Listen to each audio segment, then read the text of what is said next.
Hello and welcome everyone to NEET P G series at Learnohub. मैं हूं अद्रिज और मेरे साथ आप पढ़ रहे हो physics for NEET only at learnohub.com, जहां पे आपको मिलते हैं फिजिक्स, केमिस्ट्री, बायोलॉजी के सारे लेक्चर्स, सारे वीडियोस बिल्कुल फ्री।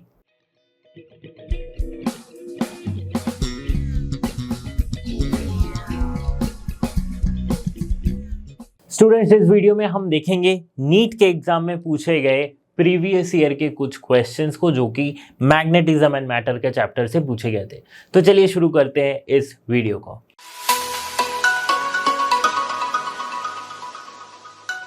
क्वेश्चन नंबर 1, जो कि नीट के 2023 में पूछा गया हुआ क्वेश्चन है।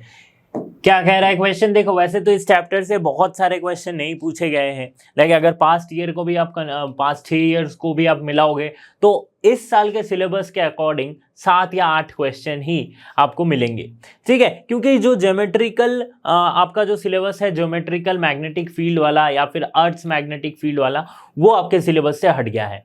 ठीक है, तो जितनी भी टॉपिक है उसे ध्यान से पढ़ो। वैसे ही क्वेश्चन नंबर 1 यहाँ पे 23 के एग्जाम में पूछा जाने वाला क्वेश्चन क्या कह रहा है? the variation of magnetic susceptibility with absolute temperature T for a ferromagnetic material is। तो हमें क्या पता है? फेरोमैग्नेटिक मटेरियल को जितनी भी आप हीट करते जाओ वो क्या होती है? धीरे धीरे उसकी, जितनी ज्यादा आप हीट करते जाओगे धीरे धीरे उसकी फेरोमैग्नेटिक प्रॉपर्टीज जो चली जाती है और वो पैरामैग्नेटिज्म शो करने लगती है। ठीक है, तो इसकी जो इक्वेशन है, हम सब ससेप्टिबिलिटी किस तरह से टेम्परेचर पे वेरी करती है, that is C by T minus C. Sorry, क्या हो जाएगा? T minus T C. T minus T C, ये क्या है? क्यूरी कांस्टेंट है। T माइनस टी सी, इस तरह से ये वेरी करती है। तो हमारा कौन सा ऑप्शन हमारा करेक्ट हो रहा है? हमारा ऑप्शन 1 जो है वो करेक्ट हो जाएगा। ठीक है, वैसे तो वेरी करेगी। वेरी मतलब क्या हो रही है? धीरे धीरे घटते जा रही है। बट एक ऐसा पॉइंट आएगा आफ्टर क्यूरी टेम्परेचर के बाद ये बिल्कुल भी इसमें ससेप्टिबिलिटी नहीं रहेगी, कम होते जाएगी, ये पैरामैग्नेटिज्म शो करने लगेगा। ओके, तो यही था हमारा क्वेश्चन नंबर 1। क्वेश्चन नंबर 2 को ध्यान से देखते हैं। क्वेश्चन नंबर 2 क्या कह रहा है? A big circular coil of 1000 turns and average radius of 10 metre is rotating about its horizontal diameter of 2 radian पर सेकेंड। बहुत बढ़िया। Okay, now if vertical component of the earth's magnetic field at the place is 2 into 10 to the power minus 5 Tesla, the electrical resistance of the coil is 12.56, then the, ये ओम होना चाहिए ना, ये 12.56 ओम होना चाहिए। Okay, then the maximum induced current in the coil will be। तो current induced in the coil क्या होगा? I E by R, यानी कि जितने EMF इंड्यूस हुआ बाय रेजिस्टेंस। ईएमएफ कितना इंड्यूस होता है मूविंग कॉइल में? ये हमने इससे पहले वाले चैप्टर में पढ़ लिया था, कितना इंड्यूस होता है। तो हमने एक इक्वेशन पढ़ा था नवाब वाला, ठीक है, एन ए बी ओमेगा, जिसे हम याद कैसे किए थे? नवाब NWAB, है ना? इस तरह से लिखे थे, where omega is the angular velocity और angular speed of the moving coil. ठीक है, ए क्या है? Area of the coil. B क्या है? Magnetic field. एन क्या है? टर्न्स। रेजिस्टेंस कितनी है? 12 कितनी दी गई है भाई? 56। अब बस सिंपल से फॉर्मूलाज में हमें पुट कर देनी है। टर्न्स कितनी है? 1000 टर्न्स। ठीक है, एरिया कितना है? Average radius 10 metre. So area कितना हो जाएगा? अच्छा, एवरेज रेडियस 10 मीटर कहाँ है? But its original diameter is 2 radian पर सेकेंड। ठीक है, एरिया क्या हो जाएगा? सर्कुलर कॉइल है तो सर्कुलर कॉइल के area pi r square. So pi r कितनी दी गई है? 10 मीटर रेडियस, तो 10 की स्क्वायर। सो 10 की स्क्वायर। बी कितना है? देखो, 2 into 10 to the power minus 5, 2 into 10 to the power minus 5 tesla. और क्या बचा हमारे पास? ओमेगा। ओमेगा कितनी है? 2 रेडियन पर सेकेंड। सब कुछ गिवन है, बस क्या करना है? हमें सॉल्व करना है। 12.56। ठीक है, पूरा सॉल्व करोगे आपके पास क्या आ जा रहा है? देखो यहाँ पे कितना आ जाएगा? 3.14 आ रहा है इंटू 100, और यहाँ पे 1000 है। ठीक है, सो 10 टू द पावर कितना हो जा रहा है, यहाँ पे 10 टू द पावर 3, यहाँ पे 10 टू द पावर 2, सो ये मिलके कितना हो रहा है 10 to the power 5, 10 to the power 5 और 10 टू द पावर -5 ये कैंसिल आउट हो रहा है, तो हमारा और क्या बच रहा है 4 इंटू 3.14, सॉल्व करोगे तो आपका कितना आएगा 12.56, सो 12.56 विल कैंसिल आउट, हमारे पास बचेगा 1 ampere, so option 2 will be the correct answer 1 ampere. Question number 3. A uniform conducting wire of length 12A and resistance R is wound up as a current carrying coil in the shape of an equilateral triangle of side A shape of a square of side A. The magnetic dipole moments of the coil in each case respectively are. Magnetic dipole moment coil में कितनी होती है, M equals to NIA, where N is number of turns, ठीक है, I क्या है current है और A क्या है एरिया ऑफ क्रॉस सेक्शन और एरिया ऑफ द कॉइल हम लगा लो, NIA से हम लिखते हैं, ठीक है, नेशनल इंटेलिजेंस एजेंसी नहीं है ये NIA turns current and area है। ओके, अब देखो बात क्या आती है कि एक 12A लेंथ की वायर है, इसको एक बार हमने इक्विलेटरल ट्रायंगल के शेप में वाउंड कर दिया, मतलब एक 12 लेंथ की वायर से हमने एक इक्विलेटरल ट्रायंगल बनाया और एक बार स्क्वायर बनाया, ठीक है, दोनों ही केस में हमें क्या निकालनी है, डाइपोल मोमेंट निकालनी है, तो NIA होती है। अब नंबर ऑफ टर्न्स कितना है ये हमें पता नहीं है कि कितना नंबर ऑफ टर्न्स हुआ होगा, तो नंबर ऑफ टर्न्स हम कैसे निकालते हैं, नंबर ऑफ टर्न्स निकालने के लिए कि टोटल लेंथ कितनी है, टोटल लेंथ कितनी है ये हम देखेंगे बाय लेंथ ऑफ 1 यूनिट या फिर length of 1 turn, each turn निकालेंगे, लेंथ ऑफ ईच टर्न, तो एक टर्न की लेंथ क्या है, ये है A, ये भी A है, मतलब एक बार हम इधर आए फिर इधर गए फिर इधर आए फिर इधर आए, तो ये जो यूनिट लेंथ है जहां से टर्न हो रही है ये क्या है, कितनी लेंथ की है, A की है, चाहे वो ट्रायंगल के इक्विलेटरल ट्रायंगल में भी A है, स्क्वायर में A है, ठीक है, समझ में आ रही बात, मतलब ये जो साइड जो ये लेंथ है ये हमने दोनों ही केस में सेम रखा है, तो अब total length by length of each turn लिखेंगे, इससे हमारा क्या हो जाएगा, जो नंबर ऑफ टर्न्स है वो क्लियर हो जाएगा। कैसे, देखो टोटल लेंथ कितना है 12A, length of each turn कितनी हो जाएगी, एक 1A 2A 3A, ठीक है, सो 3A, स्क्वायर के केस में कितना हो जा रहा है 12A बाई, अब देखो ये तो आ गया हमारा पहले इक्विलेटरल ट्रायंगल के केस में number of turns, number of turns अगर स्क्वायर करूं तो लेंथ, टोटल लेंथ इतना है और कितना बार घुमाया जा रहा है, एक बार, दो बार, तीन बार, चार बार, सो 4A करेंगे, ठीक है, सो ये हमारे पास कितना आ रहा है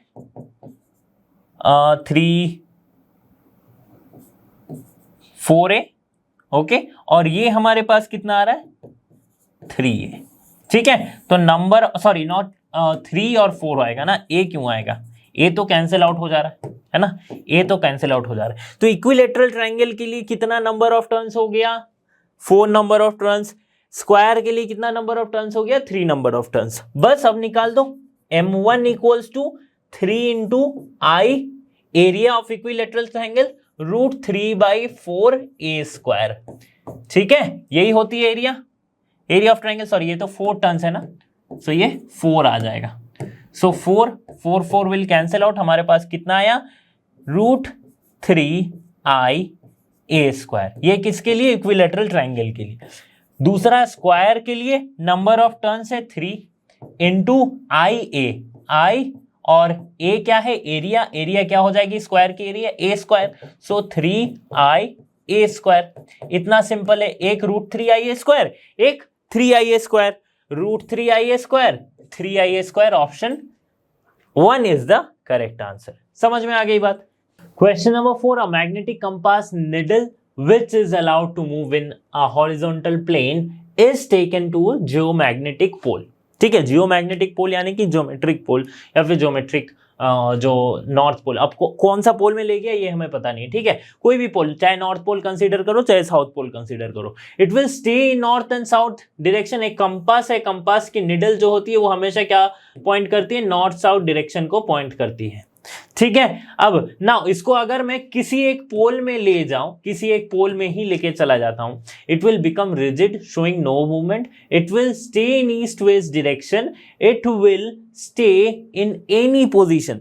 लेकिन इसमें क्या लाइक एक कैच है ये कि जिसकी अलाउड, जो ये मैग्नेटिक कंपास नीडल है, इसको अलाउ किया जा रहा है कि सिर्फ आप भाई हॉरिजॉन्टल प्लेन में ही मोशन कर सकते हो, हॉरिजॉन्टल प्लेन में ही मोशन कर सकते हो। मतलब ये हमारा हॉरिजॉन्टल प्लेन है और सपोज मैं नॉर्थ पोल पे खड़ा हूं, तो मेरी मैग्नेटिक नीडल क्या होनी चाहिए, वो नॉर्थ पोल पे है तो साउथ पोल दिखाना चाहिए, वहां पे नीडल साउथ के पॉइंटिंग होना चाहिए, बट मैं हॉरिजॉन्टल प्लेन में ही रख रहा हूं, अगर इस तरह से शो करूंगा तो नॉर्थ साउथ मेरा दिखाएगा, बट यहां पे रख रहा हूं तो मेरा कंपास जो है वो कंफ्यूज हो जाएगा, तो वो कहीं पे भी मूव करता रहेगा कंटिन्यूअसली, कोई भी एक पर्टिकुलर डायरेक्शन या फिर एक पर्टिकुलर लेंथ के अकॉर्डिंग, एक पर्टिकुलर एक्सिस के अकॉर्डिंग शो नहीं करेगा। It means it will always stay in any position, किसी भी पोजीशन में वो रह सकता है। तो option D will be the correct answer. थोड़ा सा ये सोचने वाला क्वेश्चन है, ये एक्चुअल में जेईई में पूछा गया हुआ क्वेश्चन है,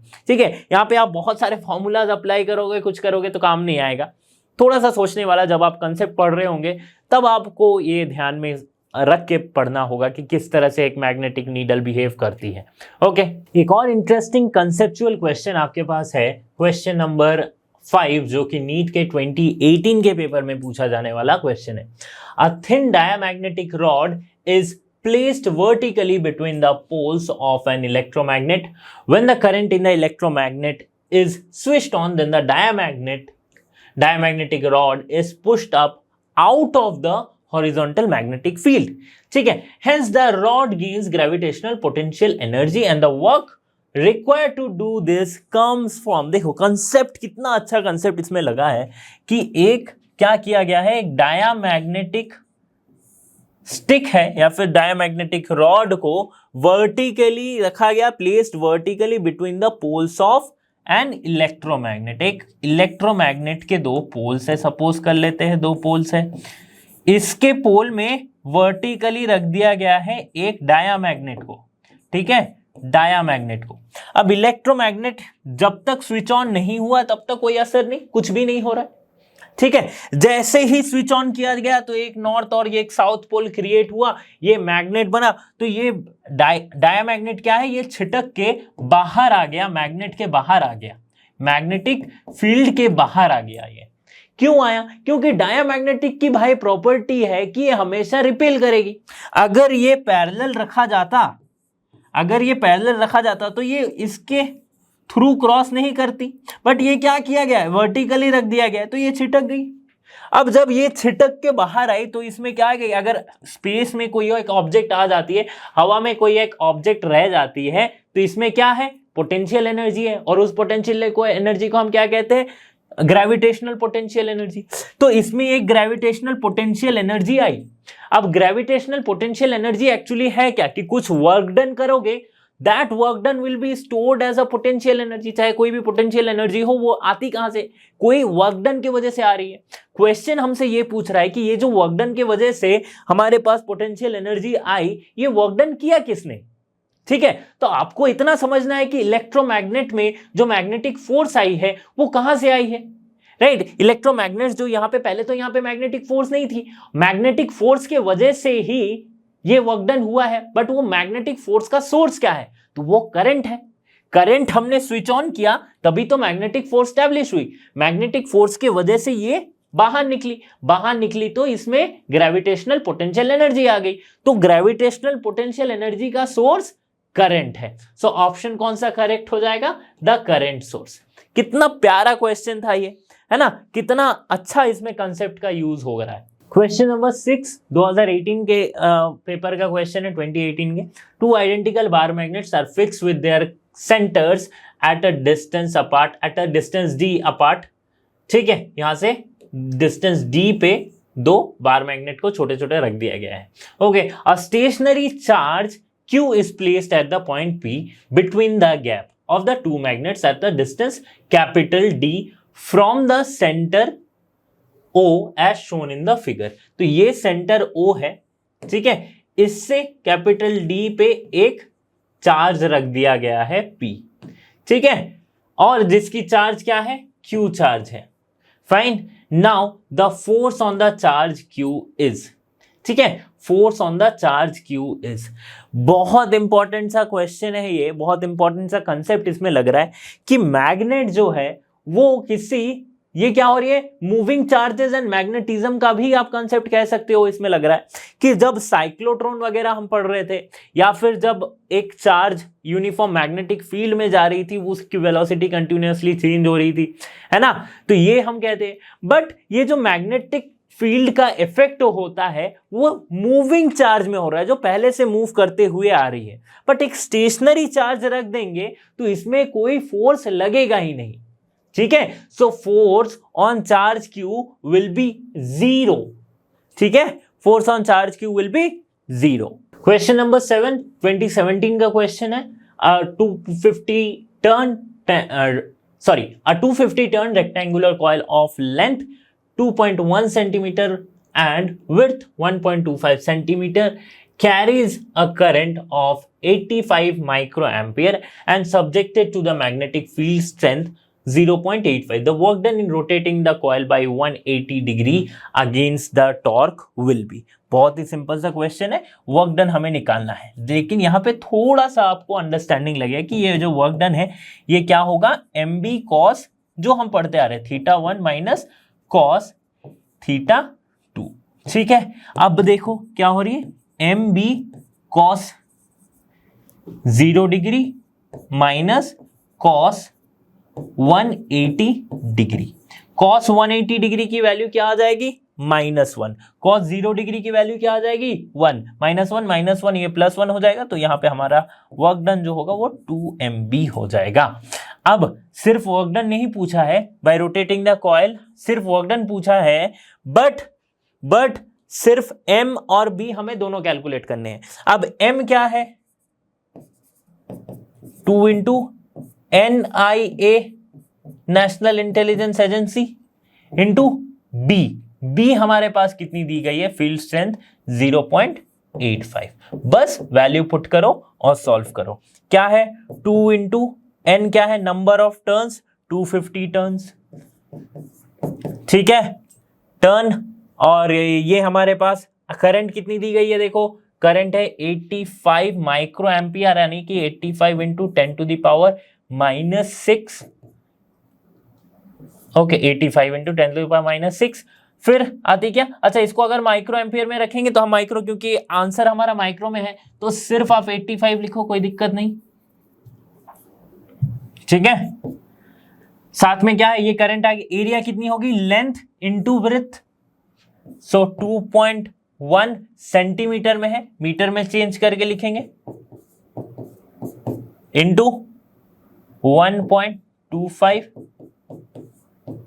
ठीक है, इंटू 0.85, ठीक है, ये हमारे पास आ गया। अब सॉल्व कर लो, वर्क डन निकालेंगे, वर्क डन निकालेंगे, हमारे पास कितना वर्क डन आ जाएगा अगर मैं सॉल्व करके देखूं इसको तो, सो 250 into 2 into 85, 2.1 into 1.25 this is, और एक 10 टू द पावर -6 हमारा बचेगा, जिसे हम माइक्रो लिखेंगे, तो हमारे पास अप्रोक्सीमेटली 9.1 माइक्रो जूल, जो ऑप्शन डी है वो हमारा करेक्ट आंसर है। ये कैलकुलेशन आप खुद से भी करके देख सकते हो, ओके, बहुत ज्यादा कुछ कठिन नहीं है इसमें। क्वेश्चन नंबर 8, क्वेश्चन नहीं 2016 का पेपर का question, following figure shows the arrangement of bar magnets in different configuration, each bar magnet has magnetic dipole moment vector m, सो ये वेक्टर नहीं लिखना चाहिए, सिर्फ m, okay, which configuration has highest net magnetic dipole moment, तो इसकी magnetic dipole moment है m, इसकी magnetic dipole moment है m, ठीक है, तो नेट क्या हो जाएगा, m1 square plus m2 square, जो स्मॉल m1 की बात कर रहा हूं, small m1 square plus m2 square plus 2m1 m2 cos theta, जो इनके बीच का एंगल है, ओके, तो यही तो होती है नेट मोमेंट। इसका मैग्नीट्यूड ठीक है, वेक्टर है और कुछ नहीं है, एम स्क्वायर। देखो इसकी भी अगर सेम है m, इसकी भी अगर सेम है m, तो हम क्या लिखेंगे इसमें, M square plus 2 m1 m2 की जगह पे 2m स्क्वायर कॉस थीटा। ठीक है, अब पहले वाले केस में क्या हो जा रहा है, m net m square plus m square हो रहा है 2m square plus 2m square cos कितनी हो जा रही है पहले केस में, देखो यहाँ पे एंगल कितनी है 90 डिग्री, सो कॉस 90 हो जाएगी 0, तो ये पूरा टर्म 0, तो हमारे पास कितना आ रहा है √2m। ठीक है, दूसरे वाले केस में देखो नॉर्थ एक इधर है एक इधर है, तो ये तो 0 हो रहा है। ठीक है, तीसरे वाले केस में देखो कॉस की वैल्यू क्या हो रही है 30 डिग्री हो रही है, सो m नेट इक्वल्स टू कितना हो जा रहा है 2m square plus 2m square cos 30 की वैल्यू क्या हो जाती है √3/2,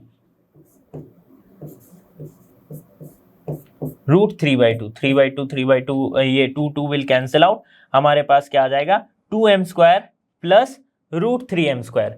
सो हम यहां से 2 प्लस √3 का होल क्या लिख सकते हैं, m लिख सकते हैं। ठीक है, चौथा वाला केस में क्या आ रहा है m नेट, यहां पे cos 60 आ रही है, सो m square plus 2m square into 1/2। ठीक है, सो 2 कैंसिल आउट हो रहा है, हमारे पास बच क्या रहा है 2 + 1 यानी कि √3